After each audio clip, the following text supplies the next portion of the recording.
Bocetos entre las ruinas de mi mente, de Philip José Farmer. 1 de junio de 1980. Son las 11 de la noche y tengo miedo de acostarme. No soy solo yo. Todo el mundo tiene miedo de dormir. Esta mañana me levanté a las 6:30, como cada miércoles. Mientras me afeitaba y tomaba una ducha, meditaba sobre el caso del estado de Illinois contra Joseph Lankers, acusado de asesinato. Empezaba a apestar como si se tratase de un pescado con más de 3 días. Sin duda, mi testigo estelar sería acusado de perjurio. Me vestí, bajé y di los buenos días a Carol con un beso.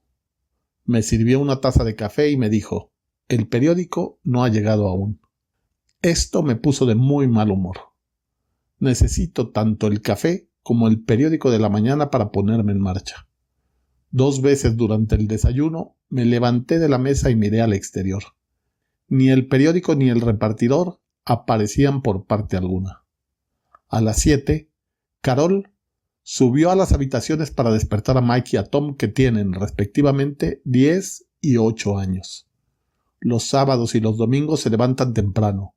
Los días que deben ir al colegio tienen que ser materialmente arrancados de la cama. La tercera vez que me asomé a la puerta, Joe Gale, el repartidor, estaba en la puerta de al lado. Mi periódico estaba en el descanso de la escalera. Me sentí tan desorientado como si me hubiese equivocado de sala en el Palacio de Justicia o como si el juez hubiese condenado a la pena capital a un ratero cliente mío. Me sentía desconectado del mundo. No podía ser que fuera domingo. ¿Pero qué hacía allí el ejemplar del domingo con su portada en colores ilustrando la sección de humorismo? Hoy era miércoles. Salí para recogerlo y vi a la anciana señora Douglas, mi vecina de la puerta izquierda. Miraba la portada del periódico como si no pudiera creerlo. El mundo se reestructura dentro de las líneas de la polarización. Mi pánico inicial se desvaneció. Pensé que en esta ocasión el Star se había pasado. En realidad, esto ocurre por confiar demasiado en las computadoras. Un pequeño cortocircuito y el periódico del miércoles aparece con el formato del domingo. El turno del Star debió decidir dejarlo pasar, ya que era demasiado tarde para rectificar el error. «Buenos días, señora Douglas», dije. «Dígame, ¿qué día es hoy?» «28 de mayo», respondió. «Creo». Salí al patio y llamé a Joe. De mala gana, dio vuelta al manillar de su bicicleta y se vino hacia mí. «¿Qué es esto?», dije agitando el periódico. «Los del Star han perdido un tornillo, supongo». «No lo sé, señor Farham», dijo él. «Ninguno de nosotros lo sabe, a decir verdad».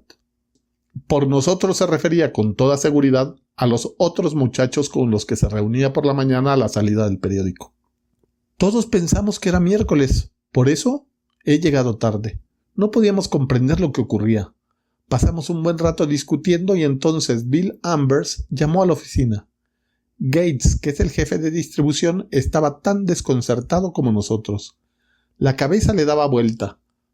Los componentes del turno de noche se habían dormido durante un par de horas y algo gracioso había estado trasteando con la computadora.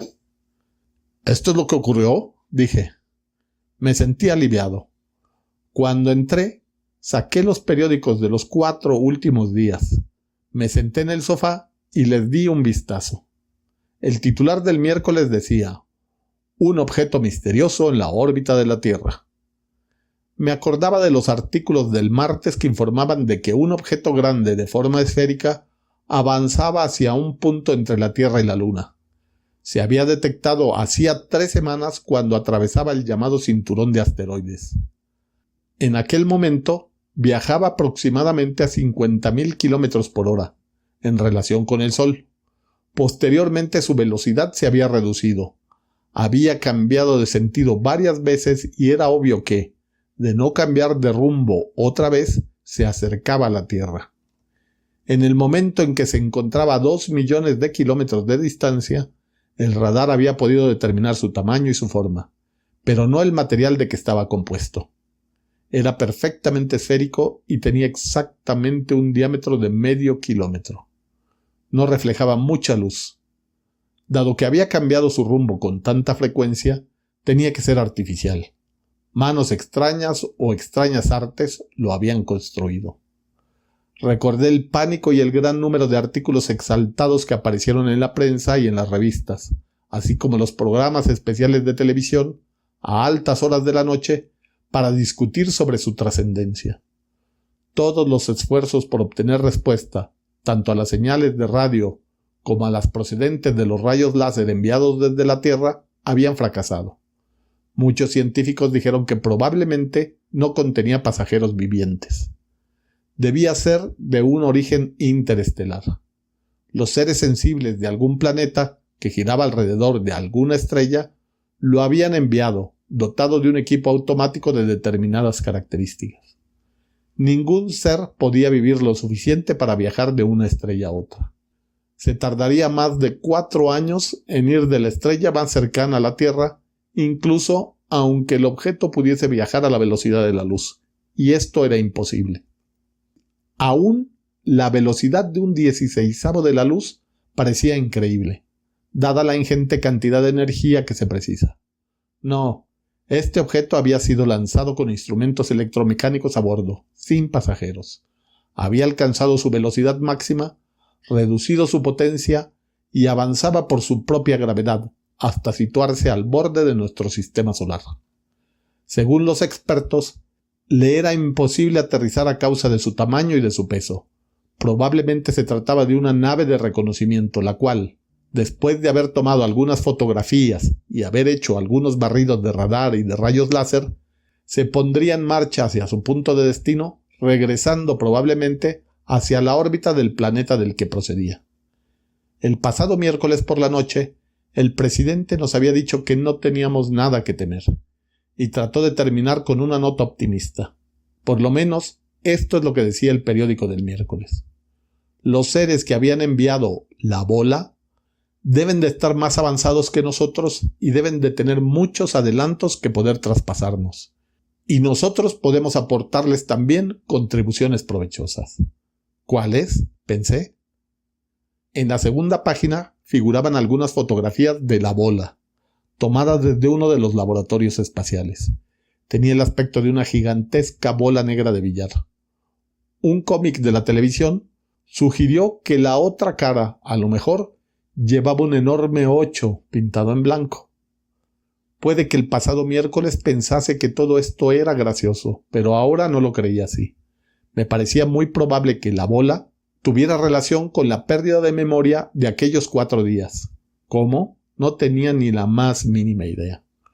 Conecté el canal de noticias a las 7:30, pero no aclararon mucho, exceptuando el hecho de que a todas las personas en todo el mundo les había ocurrido lo mismo. Incluso se habían visto afectados los que se encontraban en las minas de diamantes más profundas o en los submarinos. El presidente estaba en una reunión, pero en el transcurso del día de hoy haría una declaración a la cadena de emisoras. Entretanto, se supo que no se había detectado ningún tipo de radiación emanente de la bola. No había prueba alguna de que el objeto fuese el causante de la pérdida de memoria, o como los locutores le denominan en su jerga, la memopérdida. Soy abogado, y me gusta pensar con lógica, no solamente sobre lo que ha pasado, sino sobre lo que podría pasar. Así, hice una extrapolación sobre la base de las escasas pruebas, o datos, de que se disponía. El día 1 de junio, domingo, nos levantamos sin memoria retrospectiva de los días 31 al 28 de mayo. Pensamos que ayer era 27 y que esta mañana era del día 28. Si la bola era la causante de este suceso, ¿por qué había borrado solamente 4 días de nuestra memoria? No lo sabía. Nadie lo sabía. Pero quizá la bola, es decir, sus mecanismos, tenían un alcance limitado. Quizá no podían arrancar a la vez más de 4 días de la memoria de todos los habitantes de la Tierra. Supongamos que este es el caso. ¿Qué ocurre si lo mismo pasa mañana? Nos levantaremos mañana 2 de junio, habiendo perdido todos los recuerdos del día de ayer, día 1 de junio, y de los otros 3 días de mayo, del 27 al 25. 8 días de un solo golpe. Y si este suceso fantasmagórico ocurre al día siguiente, 3 de junio, perderemos otros 4 días. Todos los recuerdos del día 2 de junio desaparecerán. Con ello se desvanecerán los otros 3 días más, desde el 24 de mayo hasta el 22. 12 días, contando hacia atrás a partir del 2 de junio. Y mañana, el día 3 se perderá, también junto con el 21 de mayo hasta el 19 de mayo. 16 días totalmente en blanco. ¿Y mañana? ¿Y el otro? No, este pensamiento es demasiado espantoso y demasiado fantástico. Mientras estábamos mirando la televisión, Carol y los chicos me asediaron a preguntas. Ella estaba fuera de sí. Los chicos parecía que disfrutaban con el misterio. Se habían despertado esperando ir a la escuela y ahora tenían fiesta. A todas sus preguntas yo respondía, no lo sé. Nadie lo sabe. No iba a asustarles con mis extrapolaciones. Además, ni yo mismo me las creía. Vale más que llames a la oficina y les digas que no puedes ir hoy, dijo Carol. Seguramente el juez Pine aplazará la sesión de hoy. Carol, es domingo, no miércoles, ¿recuerdas? Dije. Lloró unos minutos. Después que se hubo secado las lágrimas, dijo, no me acuerdo. Dios mío, ¿qué ocurre? Los teleinformadores comunicaron también que la Casa Blanca estaba inundada de telegramas y de llamadas telefónicas pidiendo que se lanzasen cohetes contra la bola dotados de una cabeza nuclear. Los programas especiales que se transmitían después de las noticias se dedicaban a la bola. Fueron presentados por varias autoridades científicas, militares e eclesiásticas y autores de ciencia ficción. Ninguno de ellos irradiaba confianza, pero todos estuvieron moderados en su modo de enfocar el problema. Supongo que habían sido escogidos por su sentido común. La red de emisoras evitó a los impulsivos y a los que se les sube la sangre a la cabeza. Pero a Nell Robertson, convencido representante de una secta cuyos miembros creen en la curación por la fe, había declarado, a través de su propia estación de radio y televisión, que la bola era el juicio de Dios para un planeta pecador. Era el ángel exterminador. Lo supe a través de la señora Douglas, la cual, si bien no era una fanática, era una verdadera entusiasta, que me telefonió para decirme que conectase el programa. Robertson había hablado durante 1 hora, dijo, e iba a seguir hablando durante todo el día. Su voz sonaba como asustada, pero por debajo de su temor había una nota de alegría. Sin duda, ella no pensaba que cuando llegasen las postrimerías se había de encontrar entre las cabras, sino que se encontraría, de buen seguro, entre los más blancos corderos. Finalmente, mi curiosidad sobrepasó mi desagrado hacia Robertson. Sintonicé el canal correcto, pero no apareció más que la carta de ajuste. A la última hora de hoy, me enteré de que su estación había sido clausurada por alguna infracción de las normas de la FCC. Por lo menos, esta fue la explicación que se nos dio en las noticias, pero sospecho que el gobierno le consideró como un charlatán histérico. A las 11, Carol me recordó que era domingo y que si no nos dábamos prisa perderíamos el servicio dominical. La iglesia presbiteriana de Forest Hill cuenta con una buena asistencia, pero su amplio aparcamiento ha sido siempre suficiente para todos. Esta mañana, sin embargo, hemos tenido que aparcar 2 manzanas más arriba y bajar andando a la iglesia. Todos los asientos estaban ocupados.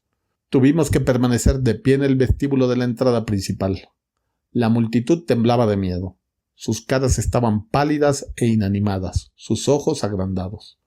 El aire acondicionado no lograba desvanecer el calor y la humedad de aquel hato de cuerpos sudorosos. El coro sonaba con fuerza, pero trémulo. La canción, Roca de los tiempos, se desmoronaba. En otra ocasión, el doctor Boynton hubiese preparado su sermón el sábado por la tarde como solía hacer, pero hoy hablaba de forma improvisada. Quizá, dijo, esta pérdida de memoria ha sido causada por la bola. Quizás albergaba seres vivos que nos habían despojado de 4 días, no como un movimiento hostil, sino solo para demostrar sus inmensos poderes. no había razón alguna para esperar que hubiésemos de sufrir otra pérdida de memoria. Estos seres solamente deseaban mostrarnos que éramos infinitamente inferiores en cuanto a nivel científico y que no podíamos lanzar un ataque contra ellos con posibilidades de éxito. ¿Qué diablos hace?, pensé. ¿Trata de hacernos morir de miedo? Boynton se apresuró a decir que seres dotados de tales poderes no serían ni podían ser hostiles. Estarían en un plano ético demasiado elevado para males tales como la guerra, a menos que se les atacase naturalmente. Nos considerarían como a seres que no han progresado aún hasta su nivel, pero que tienen un potencial, el potencial que les ha dado Dios para ser educados y avanzar hacia un plano superior. Estaba seguro de que, cuando se pusiesen en contacto con nosotros, nos dirían que todo fue por nuestro bien. Nos dirían que debíamos convertirnos en verdaderos cristianos, tanto si nos gustaba como si no. Al menos debemos todos, budistas, maometanos, etc., ser cristianos en espíritu, sea cual sea nuestra religión o falta de creencia. Ellos nos habrían de enseñar cómo vivir como hermanos, cómo ser felices, cómo amar de verdad. Sin duda, Dios había mandado la bola, ya que nada ocurre sin su conocimiento y su consentimiento. Él había enviado a estos seres, quienes quiera que fuesen, no como ángeles exterminadores, sino como dispensadores de la paz, del amor y de la prosperidad. Esta última palabra, con una P mayúscula y sonora, pareció aquietar a la mayor parte de la congregación. Boynton no había olvidado que la mayoría de sus fieles eran hombres de negocios y profesionales libres, ni tampoco había olvidado la inscripción que figuraba en el arco sobre la puerta de la entrada, que decía: «Prosperan los que te aman». La tarde era calurosa y despejada, como suelen ser en el mes de junio. Levanté la mirada hacia el cielo, pero naturalmente no vi ninguna bola. Los medios informativos habían dicho que, a pesar de la gran distancia que se encontraba de la Tierra, daba la vuelta a la misma cada 65 minutos. No se movía en una órbita de caída libre. Aplicaba una fuerza continua para mantener su dirección, aunque no se detectaban emanaciones de energía procedentes de ella. La pérdida de memoria había ocurrido en todo el mundo entre la 1 y las 2 de la madrugada. Aquellos que no estaban ya dormidos se durmieron durante un mínimo de 1 hora. Naturalmente, se produjeron cientos de miles de accidentes.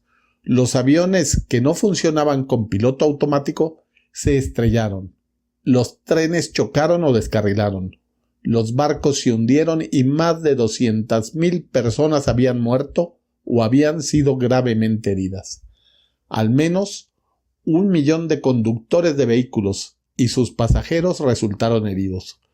Los servicios de ambulancia y de hospitales eran incapaces de manejar la situación.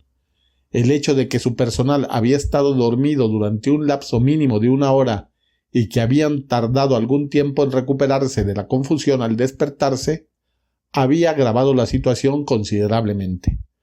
Muchos de los que habían muerto se hubieran salvado si se hubiese dispuesto de asistencia inmediata. Hubo también muchos incendios. Los de mayor magnitud proseguían con toda su fuerza en Tokio, Atenas, Nápoles, Harlem y Baltimore. Pensé, seres en un plano ético tan elevado nos hubiesen adormecido, sabiendo que tantas personas iban a morir o a resultar tan malheridas. Un hecho curioso acaeció a 2 guardabosques que habían estado conduciendo una manada de elefantes en Kenia. Mientras dormían, fueron muertos por aplastamiento. Sea la que fuere la causa de todo esto, es muy específica. Solamente se ven afectados los seres humanos. El optimismo que Boynton nos había transmitido en la iglesia se derritió con el sol. Muchos deben de haber pensado como yo que, si las palabras de Boynton eran proféticas, no teníamos salvación. Fuera cual fuese la decisión de los sujetos de la bola, tanto si eran seres vivientes o instrumentos mecánicos, sobre lo que iban a hacer para nosotros o con nosotros, el caso es que habíamos dejado de ser dueños de nuestro propio destino. Algunos deben haber estado pensando acerca de lo que los blancos, con una tecnología superior, habían hecho a varias culturas aborígenes. Todo en nombre del progreso y de Dios. Pero esto Debe ser diferente, pensé. Boynton debe tener razón. Seguramente un pueblo tan avanzado no sería como éramos nosotros. Incluso nosotros no somos lo que éramos en aquellos oscuros tiempos. Hemos aprendido. Pero a pesar de todo, una avanzada tecnología no va acompañada necesariamente de una ética avanzada. O lo que fuere, murmuré. ¿Qué dijiste, querido? Nada, pensé, y aparté su mano de mi brazo. Se había sido a mí durante el servicio dominical como si yo fuera la roca de los tiempos. Me fui andando a ver al juez Pine, que tenía 60 años y esta mañana parecía que tuviese 80. Las innumerables venillas rotas en su cara eran rojas, pero por debajo de las mismas aparecía un color grisáceo. Le saludé y después le pregunté si las cosas se habrían normalizado al día siguiente. No parecía entender el significado de mi pregunta, por lo que le dije: ¿El juicio empezará puntualmente mañana? Ah, sí, el juicio, dijo. Claro, Mark. Rió en tono lastimero y dijo: con tal de que todos no nos hayamos olvidado de hoy cuando despertemos mañana. Esto parecía increíble y así se lo dije. No son las universidades de derecho las que hacen buenos abogados, dijo.